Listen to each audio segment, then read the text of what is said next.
Okay, Dan, do you want to introduce the fifth of six Yes, movies? I do, because this was one that wasn't on our initial list of movies to cover, but I lobbied for adding it, and I got my wife, your sister, to back me up on it. Because you didn't feel like this didn't pop into your mind, as I recall, as Mm, quintessential 90s when I mentioned it. But for mm, both Michelle and I, who are a few years older than you, we both very much so were like, the 90s weren't the same without this movie. And on a rewatch, I mm, still feel that way. So the next movie is Friday, which came out April 26th, 1995. Stars Ice Cube, Chris Tucker, and then has supporting appearances with a host of other people, including Tiny Lister, Regina King, Nia Long, John Witherspoon. And I never realized it until this watch through, but there's one scene where there's an extra in the background when they're playing craps in a driveway, and that extra mm. is Michael Clark Duncan No before he was shit. Michael Wow. Clark Duncan. Yes, yes. If you like Google it, you can get the frame to come up. He's in the background playing craps when Tiny knocks the guy out. Wow. Yeah, yeah, it's bizarre. So Friday. So why is this movie on my list? Because this movie came out in 1995. I was 13. I would have been in middle school, probably what, I think sixth or seventh grade when this came out. Sixth grade, maybe. A substantial portion of the guys at my school, I think, wanted to be Chris Tucker. Like, this Mm, was like, this resonated with my class of an entire school of suburban white teens who, like, in their head were kind of glorifying West Coast rap, not even so much NWA, but the guys that came out of NWA, Dr. Dre and Ice Cube, and then, the whole Death Row Records thing, and Snoop Dogg and Warren G and the Dog Pound and all those guys. They were like, my 90s experience is everybody wishing they were that cool, right? Like, they were on mm. a pedestal, all those guys. And I don't know if it was the same way at the other middle school in our hometown, the one that you went to, but in mine, everyone wanted to be a cool black rapper from Compton. Mm, I Like, could see. or at least you were either a metalhead stoner or you wanted to emulate Ice Cube. Right. And it's a bizarre thing that like came and went, but to me, my middle school experience entirely revolves around everybody in my class being infatuated with South Central LA rap culture, to the extent See, that I think like it drove my dad nuts. I mean, Like, this was the generation gap at work, was Friday, and our infatuation with Friday, and everyone running around the school imitating Chris Tucker in Friday. the two middle schools you're talking about, the Hmm. one that you went to and the one that me and my sister went to, Hmm. and you might agree with this, you might not. Let's just say our middle school, I don't know that it would not shock me if it was not as much of a thing when this Right. movie It was wouldn't shock popular. me either. That's what, because my only real experience with your middle school is once we got to high school and the two came together. That was my first exposure to most of those kids. They seemed Right. much more country, not trying to emulate black culture, as compared to mine, which was kind of West Lansing almost, where like that was, you were, like I said, you were either a stoner metalhead or you Mm, were trying to emulate urban gangster black rap. culture So and yeah. like gangster rap. Because like I had Jinkos, right? I had Jinkos that I wore too low and t-shirts that were too big, right? Like, Right. like, and I was not even an extreme version. I Right. was, too shy to go all in. But everybody I can think of in my grade, that's all they listened to. They all were sagging their jeans, trying to look like they were right out of Compton, stuff like that. Like, it was bizarre looking back. But Right. like they somehow that entire universe tapped into something in suburban white culture that like white kids wanted to emulate. It's weird. Mhm. I don't know. Maybe to an extent, everybody's always wanted to be cool. Thought of something as cooler that was completely different from their own experience. I don't know. There's Right. Oh probably yeah, there's it's like probably the all kinds of fascination. yeah, Yeah. yeah. There's probably all kinds of sociological type stuff that people who are much smarter than me on the subject could get into.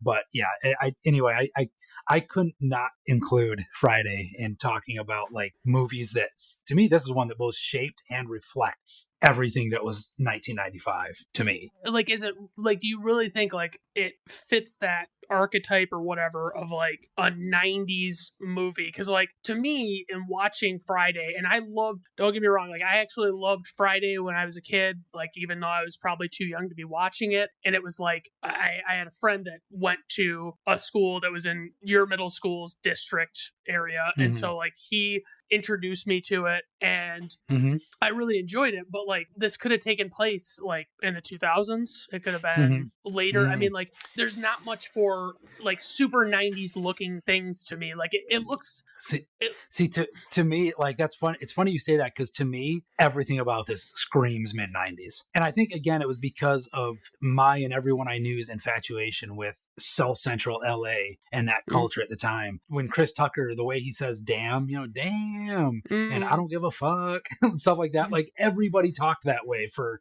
2 years when I was in middle school. well, Uh, and I feel like even more so than that culture in general, I feel like one of the things that made everybody want to emulate that so much was, unlike Boys in the Hood, which was very heavy, very dramatic, very right, violent and stuff. This was like, it was a survivable and strangely almost relatable version of the Hood. Like even white suburban kids can kind of relate with just sitting around goofing off with your buddy all day long in the summer with nothing to do, right? That in and of right. itself. But then you pluck that up and put it into South Central LA. And I actually, after I watched it, I watched the little making of featurette that they had that was like Mm. reflecting back on it years later. And a couple of the people mentioned it was like the first black stoner movie. And I never really thought of that before, Oh, but it was kind of like a mid 90s black Cheech and Chong to an extent, yeah. where Oh, it's yeah. just, it's these two buddies sitting on their front porch, smoking weed all day long, and just goofy stuff happens around them all day. Like that's all Right. it was. That in itself bridges a weird relatability that I think helped it tap into everybody. So yeah, I'll admit I went into it thinking to myself, this is not going to hold up. I haven't watched it in years, and I'm not going to find it as funny as I did when I was 13 years old. And right off the bat, some of the mugging and over the top lines that Chris Tucker does, Mm, I was like, oh, this isn't as yeah. funny as I remember. But I'll say, as the movie wore on, I found myself laughing more and more. And by the end of it, I had kind of done a 180 and was like, this almost is as good as I remember it, which is weird. And we'll get into more of that later because I don't want to be the only one talking here. Okay. I'm I rambling. mean, I'm rambling now, but like, yeah, I have so much to say about this movie. So you go ahead and talk about um, your so take. here's what I want to say, because I feel like it needs to be said. I was telling my friend Lance the other day, we were sitting in the car, somehow Ice Cube came up as a topic of discussion, and I asserted this fan theory that Ice Cube is not actually a bad actor. That's just how Ice Cube behaves. Mm-hmm. And that's how he is. It doesn't like register as human to me when he's like talking, because it's like he Yeah. says stuff and I'm like, nobody talks like that, Ice Cube. What the fuck are you saying? Like, I why? think Ice Cube does. Like Right, he's right. Ice, If and you see Ice Cube, yeah. he's always him in every, in To an extent, he interviews plays and Ice Cube. Yeah, yeah. He yeah. has possibly the most famous scowl in America. Oh He yeah. is Ice Cube. Ice Right. Cube is that scowl, which is extra funny that they cast him. Now, granted, I think he co-wrote the movie, but as the lead in a comedy, this guy who doesn't smile, does he even smile in the movie? Like, Oh, he does. But I mean, I think with him, he's like got to worry about maintaining that rep. Like, I don't want to look like I'm a joke to people or something. You know what I mean? Like, mhm. he can do Right, comedy, but not be the punching bag or whatever, right, like right. be silly and shit. So, I mean, that's my explanation. I don't know. Right. Can you imagine, like, you're in middle school, high school, well, probably high school, and you're with some friends, maybe you don't know them that well, and you're all going to smoke weed together, and they give you fucking angel dust instead of weed, and, like, don't tell you that that's going to be happening, Right. like, just to fuck with you? Isn't that a thing that happens, though? Like, I feel like every year Well- you read about somebody who, like on the news or something, they thought they were smoking weed, but it was actually laced with something and they died or something. Right, you know? right. Like, Well, that's what I like, mean. isn't It's that a like, thing I that don't. happens? I don't It's know. a thing that happens. I assumed it was more like a malicious thing when I heard about it on the Right. news, where it's like people they're selling it to somebody that they don't know, Yeah. or they wish harm So upon. for me, it always seemed to be the kind of thing where, like, somebody was partying and they just didn't know, right? And the Yeah. people who gave it to them didn't know they didn't know, or something. You know, Right. that's true. how it always kind of came off to me.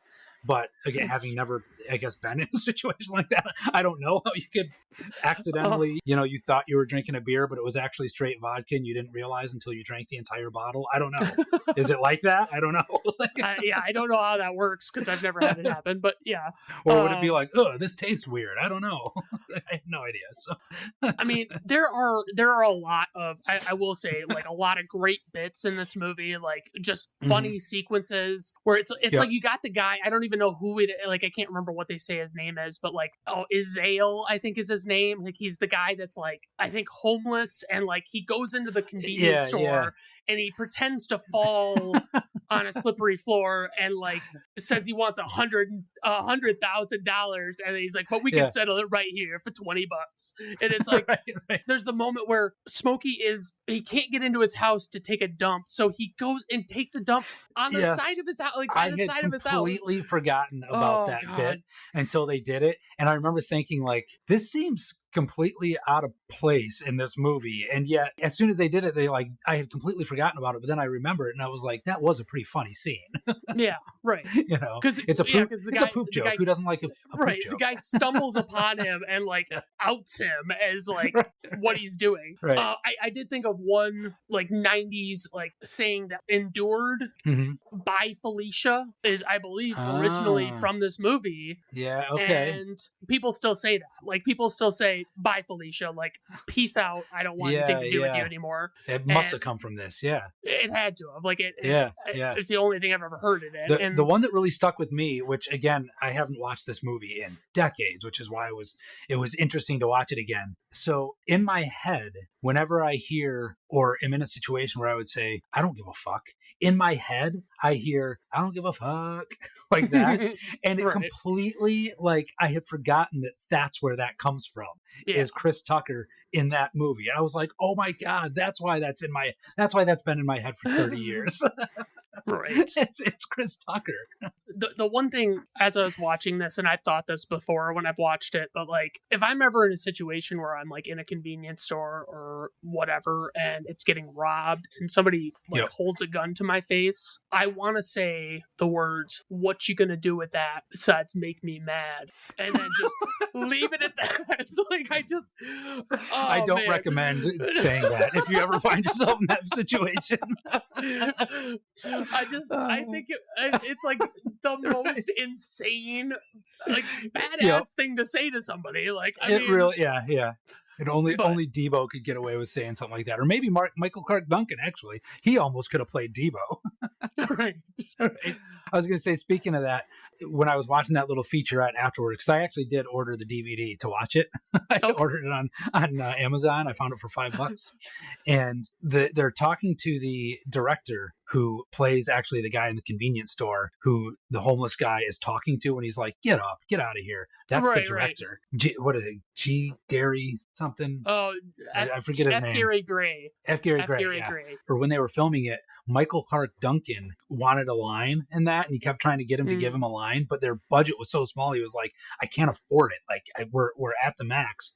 I have to pay, like, right now you're an extra. I have to pay you, like, as a Screen Actors Guild, whatever actor. I I assume like his pay would have gone up. He was like, we can't afford Right. it, whatever. And apparently, once he went on to become like an Oscar winner and this super famous actor, they were still friends. And he would give him shit about that all the time. Be like, remember that Oh time you wouldn't God. even let me have a line in your movie? Like, and now I'm like, the most successful actor that came out of that entire thing. Right. So I so never knew he was in it until this no, I had no this idea. viewing though. Until you said that. Yep. Okay, so I don't have a ton else to say other than the fact that there is a trope in Mm-hmm. a lot of movies and TV shows where you see Hispanic people in a certain kind of car and they Mm-hmm. play the song Lowrider by War, and I fucking hate it. Like I cannot stand. You hate the depiction or you hate the song? I hate the depiction, and subsequently I have begun to hate the song. That is where I'm at with it. Like I fucking hate it. Like I mean, it's like the Latino guys like that swing by in the lowrider. It's like it's got to be playing. Like it's just like every movie is like, oh no, I don't care what the budget is. We're getting lowrider for this movie. We're gonna pay for the rights to it, and we're gonna play it during this sequence because it's too perfect. And it's like I fucking hate it. But I had to get that off my chest. I wanted to share that. So I don't know what I thought of South Central Los Angeles before this movie, but like I don't know if I'd make it there. I don't think I could do it. No, I don't think I could do it. Nope, I am way too soft. I am 10 ply, as they say on Letterkenny. Right. Yes. Give your balls a tug. So and there's also a reference to clappers. Like at the end of this movie, he claps and turns off his lights. Oh, he does, doesn't he? Yeah. Like the movies we've done, there have been so many like channel surfing sequences and stuff where it's like you see all these commercials. Remember and, like, when channel surfing was a thing? Right. Now it's streaming scrolling. Right. Has replaced channel surfing. It's so much better now. I fucking hated it. Yeah. I was going to go into my final recap. So. Okay, one last little bit, and it'll probably segue nicely into your recap. Just a trivia: Ice Cube and F. Gary Gray, the director, reportedly said that they modeled the style of this film after the 1994 film Clerks. And if you look at it through that lens, I read that before I watched it this time. Stylistically, absolutely, yeah.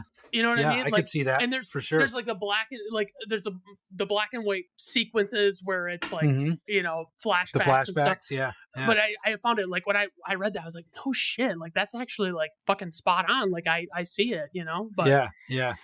No, I can totally see that. That was not something I knew, but it makes sense now that you say it. Even actually, much like Clerks, now that you mentioned that, one of the things they did say was that they actually shot that in F. Gary Gray's neighborhood, like where he grew up as a kid. Yeah. Mm-hmm. And I think where Debo's house, where they're shooting craps or whatever in the driveway, that was his actual childhood home, I think, right there. So like, yeah, they actually like took over a neighborhood for a week or whatever to shoot the movie right there because they wanted it to look as authentic as possible. And probably much like Kevin Smith did with Clerks, like they had access to it. It was like, hey, these people know me here. Like I've got an inn here. We can just do it here. Yeah, and it's like you frequently hear about in movies where it's like there are people in the background that were not supposed to be in the shot, but they were just like there and they wanted to be in the movie. So, in that featurette, actually, they specifically, when they were talking about it being his neighborhood and just like a neighborhood where people lived, they're not on a studio lot or anything. There was one scene. In fact, it's in the black and white scene where Smokey's smoking the angel dust. If you look really closely, there's a guy sitting in a chair or something in his front yard way in the background. It's really blurry. You can barely see him back there. But apparently that guy was drunk and he came out of his house that day and he was like, I don't care. Shoot around me. Shoot whatever you got to shoot. But this is my house, my yard. I'm not moving. I'm sitting right here and I'm going to drink this beer and sit in this chair. They couldn't get him to move. So they just had to shoot anyway. And if you look real close, you can see this guy way in the background sitting in a chair in his front yard doing exactly that. So only other thing I'll mention character wise is Bernie Mac shows up playing a classic Bernie Mac role. I love Bernie Mac. I absolutely for me. Yes, Like, this is yes. the one that introduced me to him and all that stuff. I adore Bernie Mac. Every time I see him in anything, I think he's hilarious. And he's perfect in this little small role here, being the preacher who's trying to buy weed. So anyway, final thoughts on it. Like I said, at first it seemed silly and it was heavy on all the mugging, and I didn't think it was going to speak to me like it did when I was a teenager, a young teenager. But as it wore on, I liked it better and better. The over-the-top characters aren't really specifically things I can relate to, but like in retrospect, the two slackers just hanging out all day with nothing to do is certainly something everybody can relate to, much like Clerks or any other movie in that ilk. At the end, the twist at the end when they suddenly get kind of serious with that final brawl and everything, and his dad catches him in his room with his gun and like gets all serious, and John Witherspoon goes from total goofball dad to like serious and like trying to teach him how to fight and whatever. Looking back, especially given it was, written by Ice Cube, there was like kind of a subtle or a not so subtle repudiation of like black urban violence at the very end. Like, put the gun down and fight like a man, right? Yeah. And he even says like, and you might get your ass kicked, but at least you'll live. And I thought that resonated a little differently at 40 than it did at 13, right? And I think it ultimately like actually elevates the movie to make it something better than it otherwise would have been. So I ended up giving it a B overall. I mean, it's not a perfect movie, but like I said, I ended up liking it better than I thought I was going to in retrospect. Surprisingly, if you look it up on Rotten Tomatoes, it has a 76% critic score, which is way higher than a movie like this, I would expect. It has a 91% audience score and a 7.2 IMDb rating, which are all higher. And it makes me think that I'm not the only one who kind of felt that way when all is said and done about like, that really wasn't that bad of a movie. So anyway, with all that said, I'm curious to know how you felt about it overall. Like I said, I was probably watching it earlier than I should have been to understand a lot of what was going on. I didn't know what a lot of things were that were being talked about. I mean, the comedy holds up. Like, it's still a very funny movie to me. It's got a lot of memorable sequences and just like ridiculous off the wall things happening. Right. And it's just, to me, it'll always have like this special place for me of like I can go back to it for sure. Like this, I would not have a problem rewatching this movie down the road. Right. So, I mean, I gave it a B as well. I like the movie very much. I mean, my only point of contention is I don't fully agree with your stance on the 90s-ness of this movie compared to other 90s movies, but I agree it is good and it was culturally relevant in the 90s. I just don't think that this was, what's the word I'm looking, it wasn't like a quintessential 90s everything, And I think though, again, that goes kind of back to our personal experiences of the 90s, because it sounds like I don't think this necessarily resonated with your experience, but like my experience as a 13-year-old in 1995, this was it. This was my middle school experience, was idolizing and like wanting to emulate this movie, but without the weed, because we were a bunch of goody two-shoes. Right. Yeah. So, I mean, I get that. It makes sense. So, yeah, I mean, I guess that's it for Friday from 1995. Tune in for the conclusion for the 90s definitive comedies next time. Have a good rest of your day. Bye now.